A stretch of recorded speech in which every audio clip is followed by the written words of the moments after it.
Hello and welcome to this first edition of Press Watch 2012. I'm Wendy Brunner. Press Watch is a production of Oklahoma City University, made possible by the Ethics and Excellence in Journalism Foundation. Over the next few weeks and months, we'll be taking a look at ethics, maybe excellence, specifically the national news media. We're turning a critical eye toward coverage of the presidential election. How is the media doing? What is the media doing? Where are they going? What are they covering?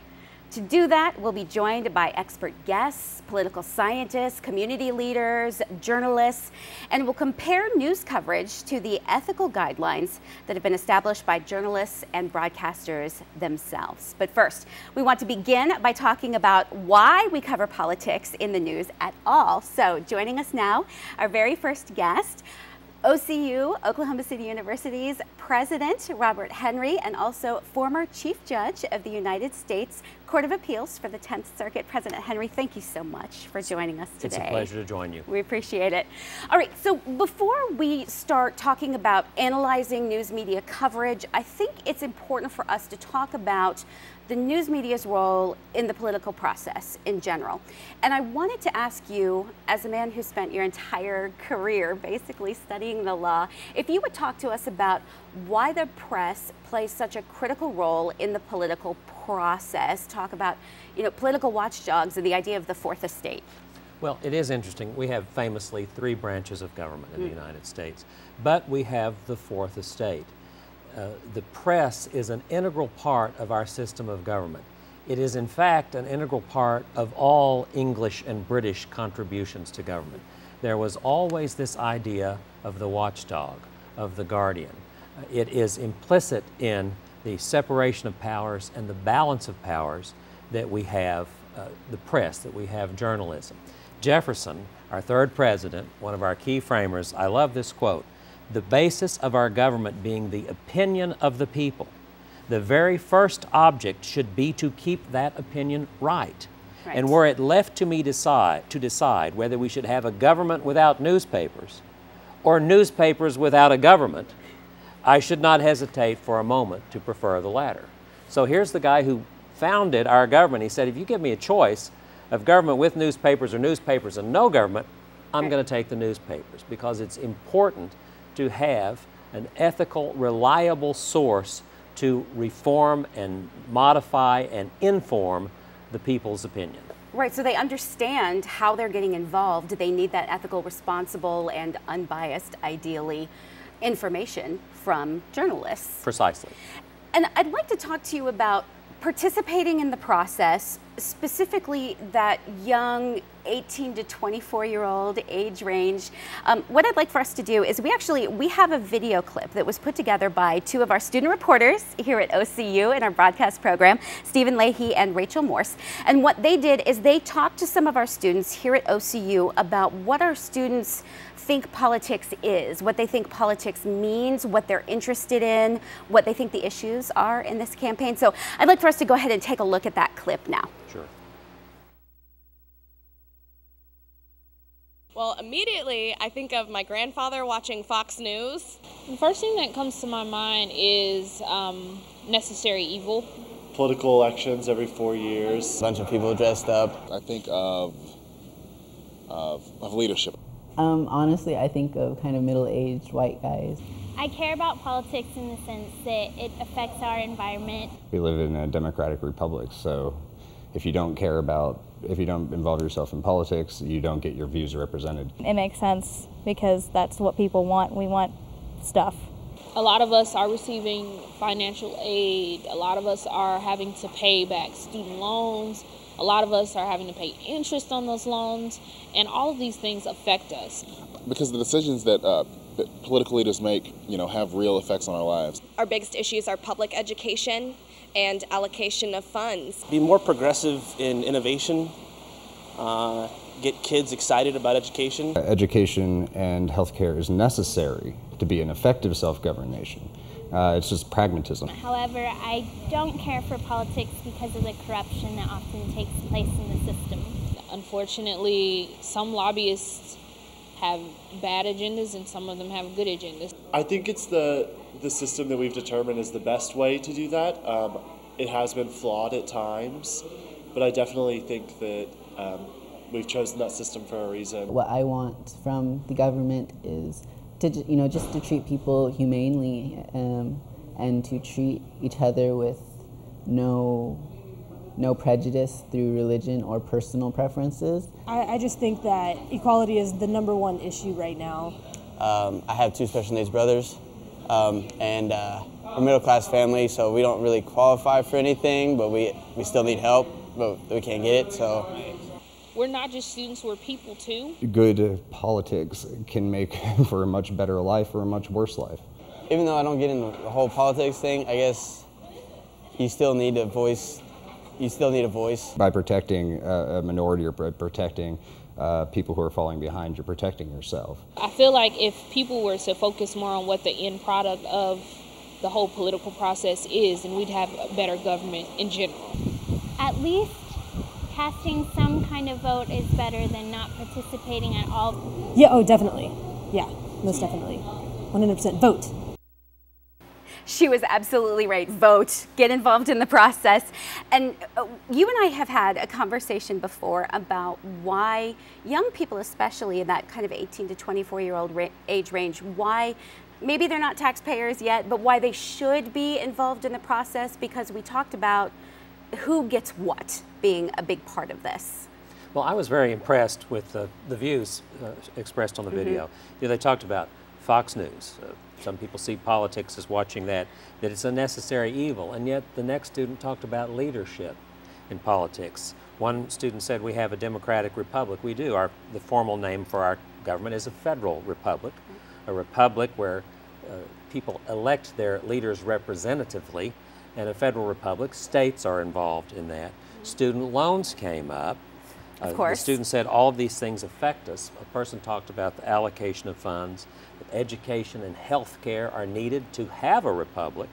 They're worried about corruption, equality, participation. I have 3 definitions of politics that I like to use.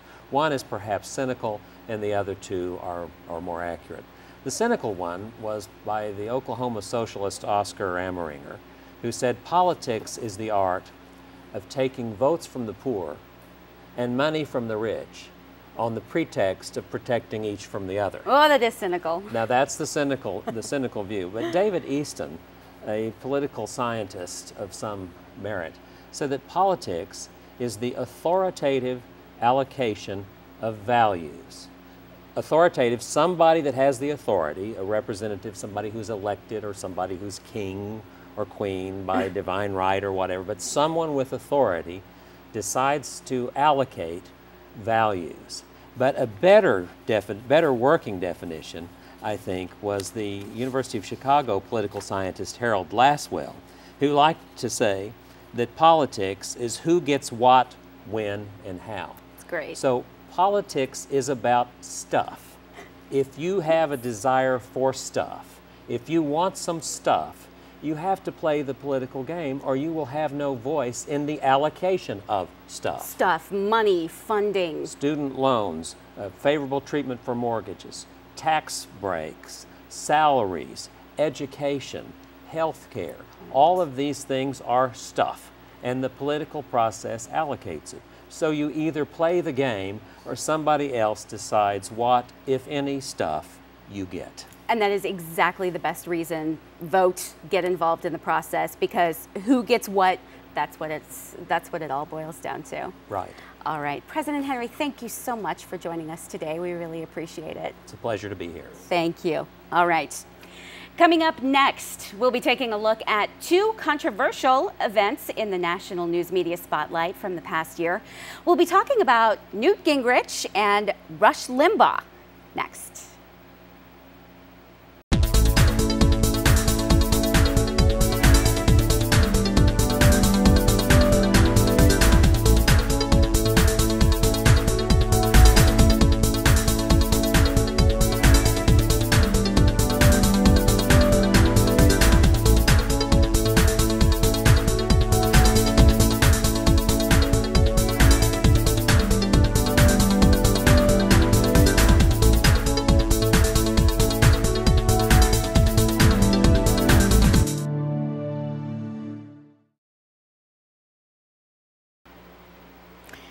Welcome back to our first edition of Press Watch 2012, where we'll be taking a look at the behavior of the national news media throughout the course of this presidential election. For months now, it's been all about the Republicans. Who gets the GOP nod? And there are two very interesting and controversial, I think, events that we're going to discuss. We'll talk about Rush Limbaugh and Sandra Fluke coming up just a few minutes. First, though, Newt Gingrich, his reaction to accusations of an open marriage. And to do that, I'd like to welcome Kate Houston, an assistant professor of political science here at Oklahoma City University. Thank you so much for talking to us today. Thank you for having me. We appreciate it. All right, Newt Gingrich, let's go back to what happened in January of this year. I think that you would probably have to not watch television at all, not to have at least heard about this. So we have the video clip of when it's the CNN debate, GOP debate that we're talking about, that was moderated or hosted by John King. And he began the debate by asking Gingrich about his ex-wife's accusations. So we have that video clip. Let's go ahead and take a look at that first. As you know, your ex-wife gave an interview to ABC News and another interview at the Washington Post, and this story has now gone viral on the internet. In it, she says that you came to her in 1999, at a time when you were having an affair. She says you asked her, sir, to enter into an open marriage. Would you like to take some time to respond to that? No, but I will.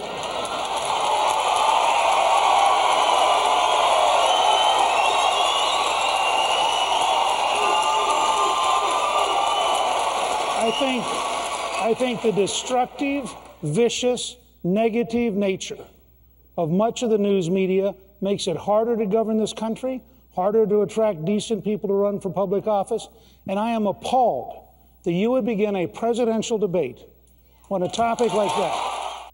He was clearly not happy about that. All right, so because we're looking at ethical behavior of the media, I want to start by saying one of our organizations that sets up voluntary kind of guidelines, codes of ethics for broadcast journalists is the Radio, Television, Digital News Association. And they have a guideline that says specifically, electronic journalists should provide a full range of information to enable the public to make enlightened decisions. So this is what I want to ask you about. Asking that question and allowing an opportunity for Gingrich to respond in that kind of a fashion, do you think that his response, is that about publicity, the way you answer that kind of question? Is that about rallying support, rallying the troops? What do you think? I think that Gingrich was doing a couple of things with that. Gingrich was responding both on a personal level, but he was also responding on a political level. So he was, and to some extent, rallying those troops that support him, trying to also squash an uncomfortable question to lead off a presidential debate. I mean, nobody would like to start a presidential debate like that in terms of as a candidate. But it really is a lot to do with trying to rally your supporters. He had framed himself pretty much as a values candidate. And when you do that, then you have to kind of expect questions about your values. And he was trying to turn the debate, I think, a little bit towards a more positive tone for him and to also get his supporters to be in the same mindset. So you think that he was expecting that kind of a question? Like he was expecting that to come up, or? I don't think. It's hard to say. I think he definitely knew it was coming.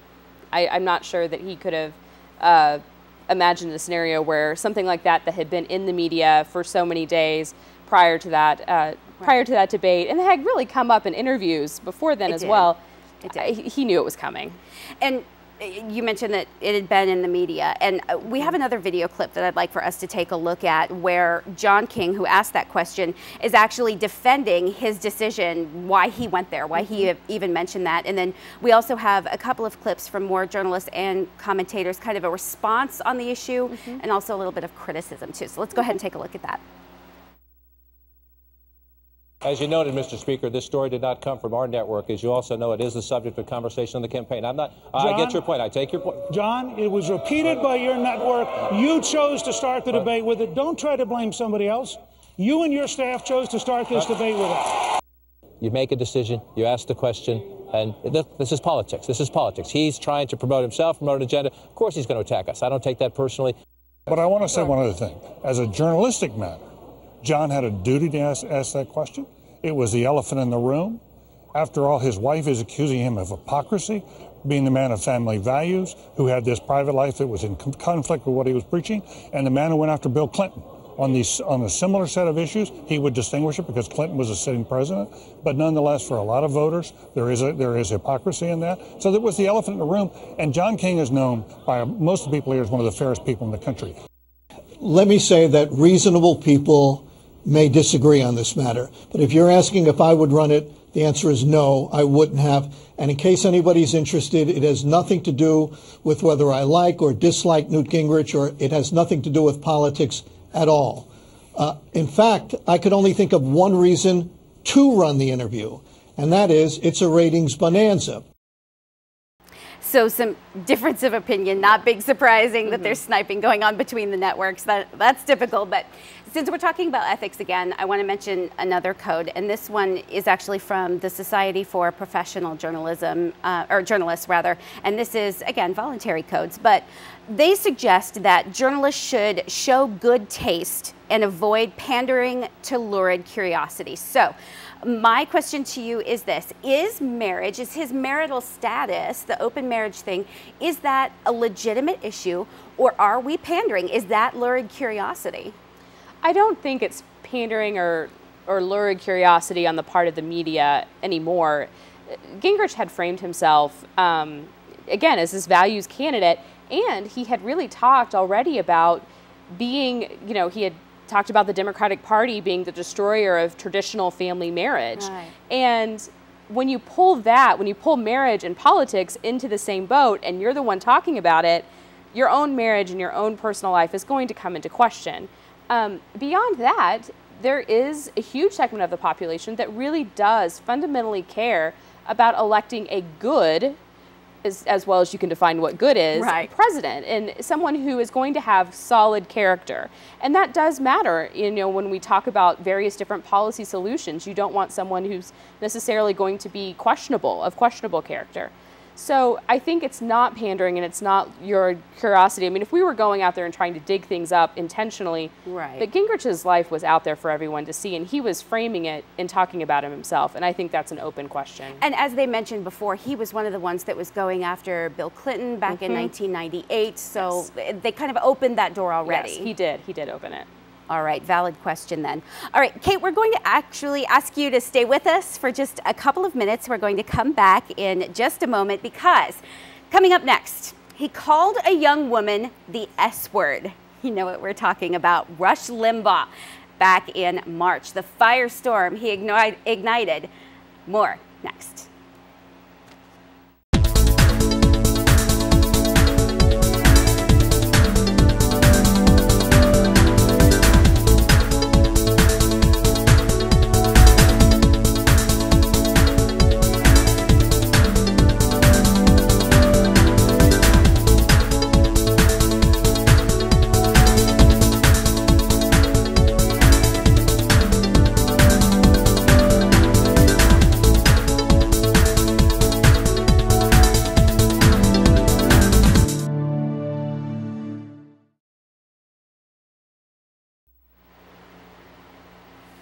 Thanks for staying with us here on Press Watch. I'm Wendy Brunner.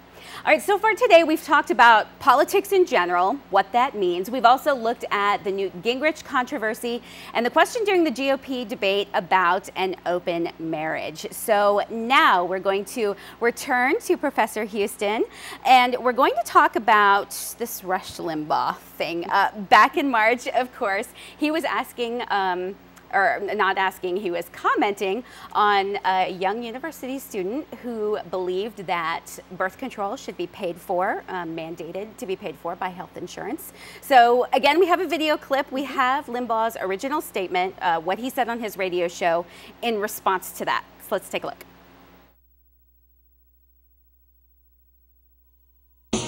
What does it say about the college co-ed Susan Fluke, who goes before a congressional committee and essentially says that she must be paid to have sex? What does that make her? It makes her a slut, right? Makes her a prostitute. Those are some harsh words. They are. but he's not a politician. He's not a candidate. He's a political commentator. But I want to talk again about ethics and the way that the news media covered these comments. And I want to point out there's another code of ethics from the Society of Professional Journalists that says that journalists should examine their own cultural values and avoid imposing those values on other people. And so what I wanted to ask you about is, do you think that the media, maybe we responded to that outburst and those comments the way that we did? Maybe it bothers our own value system. Perhaps that's the case. And so, you know, if we cover this sort of thing to the degree that we did when it happened, are we inadvertently maybe setting an agenda, do you think, for the issues in this election? I think that, to answer your first part of your question, I think that whenever you have a situation in which a political commentator, is going after someone who was exercising her right as a citizen to make public comment. I mean, she was making that comment in a congressional hearing. She was doing her job, her duty as a citizen, and he has every right to comment on it, but the way he commented, it was questionable. And I think that any reasonable person is going to react to that in a way. So if we talk about, you know, values, and are we implementing our values on top of what, you know, on top of the situation, I think that we as a nation have a core set of values that we share that's not so different depending on whether you're Democrat or Republican. And to some extent, he offended those base values. And regardless of party affiliation, yes, like you said, that's just offensive across the board, I think. And I think that that's probably what sparked so much of the outrage. And that makes it, from a journalist's point of view, that makes it a legitimately newsworthy story, regardless of the fact that it was offensive and kind of very controversial. I think that's safe to say. We have another video clip, and this is reaction from some of the national news media to airing the story, and there was a lot of reaction, a lot of criticism, also support for even discussing the issue, and also some criticism of certain networks for maybe not talking about it enough, although that's hard to say because we talked about it a lot. But let's take a look at some of that video. Is there a danger of overkill in the media coverage? For example, earlier this morning, Newt Gingrich on Meet the Press said, well, why is the elite media not talking about gas prices or other issues that would make President Obama look bad? They suddenly decide the Rush Limbaugh is the great national crisis of the week. All of these things are being covered. It's not an either-or proposition, and that's a false comparison. People are covering gas prices and jobs and the economy and everything else. This is a distraction. It's a horrible one, but the media has an obligation to highlight when these things are said in the public venue. Come back to the fact that this has barely been on the radar screen at Fox News. And last year, when Ed Schultz used the slut word, the S word, Sean Hannity was all over him. There were certain words you never say about a woman to a woman ever, ever, ever. It was over the line. It was distasteful. And during this whole Rush thing, it came up slightly on Hannity's show, and he complained about the left not criticizing its own, but he didn't have a word to say against Limbaugh. And it almost was treated as a non-story at Fox. Yeah, I know. I'm glad you're calling them out on that. Republicans have done themselves a terrible disservice to women in the past few months, and Fox is now perpetuating that. If they want to be taken seriously as a credible news organization, and I would say that the reporters and Brett Baer and some of the other anchors at Fox are excellent, excellent journalists, but there's this whole other part of Fox News that contributes to this idea that they don't have credibility, and the news side has got to correct the other side, the commentary side. I think it's not surprising at all to see, again, like we said before, the media sniping at each other a little bit. That's very typical. But again, one more ethical code.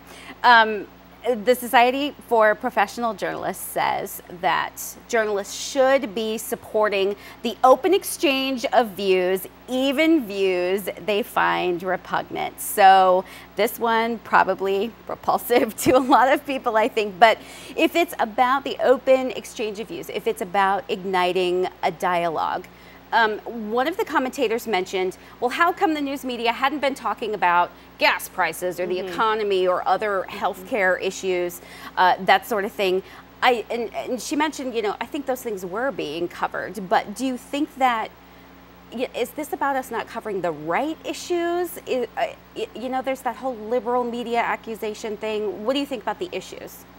I think the issues are covered. I think sometimes they do tend to get lost.